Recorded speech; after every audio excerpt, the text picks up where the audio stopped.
Pulsar Studio. Video games are the youngest artistic medium, and since their emergence, they have managed to establish dominant genres, but without losing the ability to innovate despite not being easy. This is Checkpoint, and today we are going to discover an example of how they do it.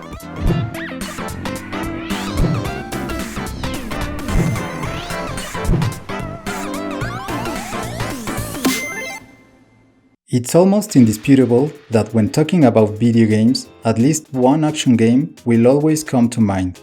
While there are very iconic characters like Mario, Pac-Man, Sonic or Crash coming from other genres, the action genre, including first and third-person shooters, is possibly the most played genre of all time.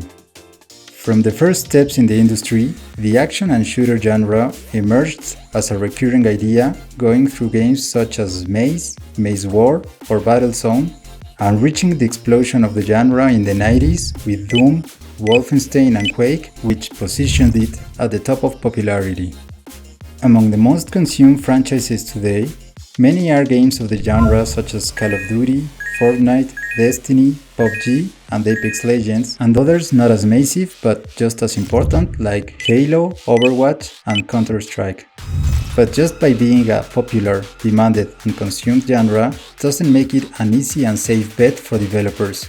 Just as there are many titles and franchises in the genre, there are countless who have wanted to take advantage of the wave of popularity and have died in the attempt.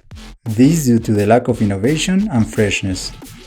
It is innovation the main challenge for developers and publishers. On the one hand, there is the comfort and apparent security that replicating existing experiences means, and on the other, there is trying to do something new that requires a great investment, creativity, and flexibility in development, but that has the same capacity to be as much as a massive success as a resounding failure, with serious financial consequences in case of the latter. With so many franchises, iterations, and variants of the same idea, it seems increasingly difficult to come up with a compelling new experience. But, despite being difficult, it is still possible to innovate in the genre. Outriders, published by Square Enix in April 2021, is proof of this. Although it is a shooter with a lot of action and with a visible inspiration in other franchises of the genre, those borrowed elements from other games are not the pillar on which the experience is based. Rather, they are resources to reinforce it, based on the knowledge due to previous work of the developers, since People Can Fly, the Polish studio that created the game, once belonged to Epic Games and developed Gears of War Judgment in addition to working on the origins of Fortnite. In most single-player and co-op shooters, the fundamental action with which the player interacts and is immersed in the experience is shooting. Whether playing a Spartan in Halo, a Guardian in Destiny, or a COG soldier in Gears of War, shooting is the main game mechanic. In Outriders, a new experience was chosen: to be a mutant soldier who masters a supernatural power known as the Anomaly. The main action is to attack using those supernatural powers. Shooting is secondary. The way in which the experience is generated is crafted by the design of the skills mechanics, supported by the design of levels and enemies. The abilities or skills are the way in which the player uses that supernatural power. There are 4 classes to choose from at the beginning of the game, with the intention of generating variety. Each class has its own abilities that are decorated by elements: ice, fire, electricity, and earth. But the element is not the main thing. Almost any skill could be used with any element and it would not change anything but the aesthetics.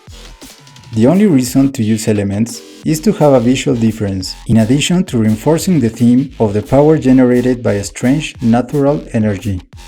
All classes make the same use of the skill as a primary mechanic, with which they experience the use of that supernatural power to destroy the enemies.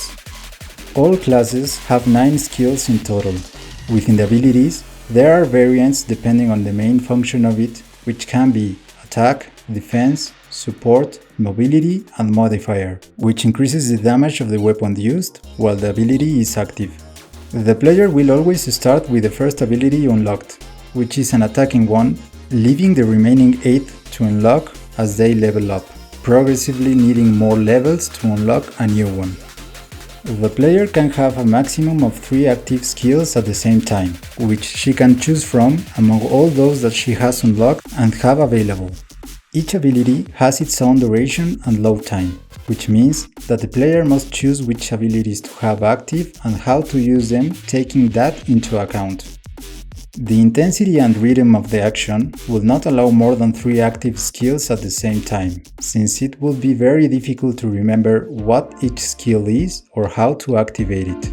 This, in addition to being a game designed equally for PC and consoles, where the number of buttons is very limited, and where having cross-platform play functionality, it is required that on any platform that the players choose, they have the same gameplay. The design invites the player to try and rotate different skill combinations. The player will want to vary depending on each situation or the style they want to use, adding to the feeling of power and creating agency, being able to choose what type of mutant to be and how to destroy the enemies. Active skills can also be chosen to increase the co-op experience when playing with someone else, complementing the classes and skills with those of the partner and creating an experience that only emerges in that teamwork situation. The design of the enemies, levels, and combat mechanics are the right ones to lead the player to use their power through skills and create the experience. As in any shooting game, the enemies also have weapons. There are snipers, enemies with machine guns or automatic rifles, enemies that attack at close range, and others that are larger, slower, with armor, and a weapon with much higher damage, in addition to elite enemies or mini-bosses that also have abilities with power of the anomaly. There is also a variant of enemies that are monsters or creatures very aggressive and similar to the Juvies from Gears of War, that of course do not shoot but approach the player with agile jumps and accumulating around him, with also larger and slower but more dangerous versions. Additionally, there are flying monsters. These are less common, but they do serve to bring a bit of variety and life to the world, being part of the ecosystem. The design and distribution of the levels is made with areas that give the illusion to be open but are rather small and compact. The greatest area of mobility is at ground level, but there are almost always different subtle levels of incline, with the player typically starting at a lower level than the enemies. Each level is full of objects to cover, which suggests that the main support mechanic is covering. However, cover is distributed equally throughout the level for one reason: to be an obstacle for the player rather than a support. Of course, the cover gives some help to the player to avoid being damaged and to give a brief respite, but the distribution and behavior of the different types of enemies do not allow this to be the case for long. Snipers are located in the furthest and highest areas, almost always in semi-destroyed rooms on second floors, and they always have a place to take cover. Enemies with machine guns or automatic rifles are found throughout the level and are positioned in different covers to constantly attack and take cover. Close-range attack enemies move towards the player faster than anyone else, and the bigger enemies move like a tank, crossing the level slowly towards the player, drawing attention and dealing a lot of damage with powerful weapons. Enemies' ammunition is infinite, while the player's ammunition is not. The player is a bullet sponge or magnet, which means every second that he is exposed, he will take damage from all the enemies that are targeting at him without failure. Unlike other shooting games, the player's life does not regenerate over time. Only the last portion of the health bar, about 30%, regenerates like this. The way health is regenerated in Outriders is by dealing damage and killing enemies, especially using the power of the anomaly, either with abilities or by hitting them. This mechanic is essential to generate experience and lead the players to make use of the powers. By combining the level design, the design and behavior of the enemies, and the way in which HP is regenerated, a dynamic action arises in which the only way to pass the level is by constantly killing enemies. Although the weapons are also used to kill, with them you can only kill one enemy at a time, as well as being exposed to taking damage from everywhere while aiming. This is where the use of skills come in.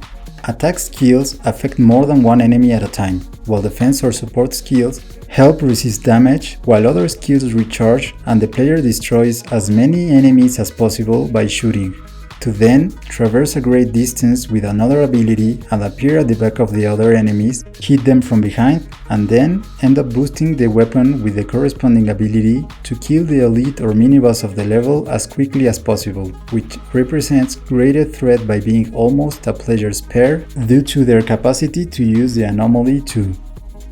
And finally, there is the handling of difficulty. The experience of being a powerful and destructive mutant begins to break down at the moment the enemies easily overwhelm and defeat the player. Being a game designed to be experienced for both single player and cooperatively, it is difficult to create a difficulty system that adapts to all the variants that a cooperative modality generates. To meet this challenge, the developers implemented a world tier system. The game starts with the first level, and the following can be unlocked as the player earns experience points by killing enemies and completing missions in the highest world tier unlocked. Each world tier is progressively more difficult than the previous one, but they also enable better loot drop as a reward for those who want and can face a greater challenge without breaking the experience of any type of player, since players can choose the world tier at any time, and the weapons or items obtained are never as important for combat as the abilities. This is how mechanics and design of enemies, levels, and difficulty are combined so that a dynamic of movement and constant action emerges based on intuition, choice, and the execution of each action, where the player must use their power and dominate the enemies as the only way to overcome each section, creating a new and compelling experience while still being a shooter. Some developers and franchises have managed to come up with unique experiences, but have failed to recreate them successfully by prioritizing famous features from other franchises rather than designing an experience in which all its parts complement each other properly, prioritizing the experience that is at the core of the vision. An example of this is Anthem, that long-awaited game from BioWare that generated a lot of expectation and hope, but which ended up disappointing many and failed to rebuild the path. Anthem was looking for a unique experience through a little-used and well-achieved mechanic, handling and flying a futuristic exosuit in true Iron Man style. The problem is that this mechanic is isolated from the rest of the mechanics and systems, which are highly inspired in other experiences, generating a constant crash. The combat is typical of a shooter, but the movement demands and suggests much more mobility in all dimensions, since the most pleasant experience in the game is that of flying. As the player travels throughout the beautiful and colorful world, they do so enjoying the polished and functional feeling of flying. However, upon reaching the mission, the player is forced to descend to the ground and face hordes of enemies at gunpoint. Each time this happens, it's inevitable that the urge to jump and fly out of the scene arises, to realize a few seconds later that the only way to progress is to go back and struggle with the combat mechanics that prevent doing and being what you really want.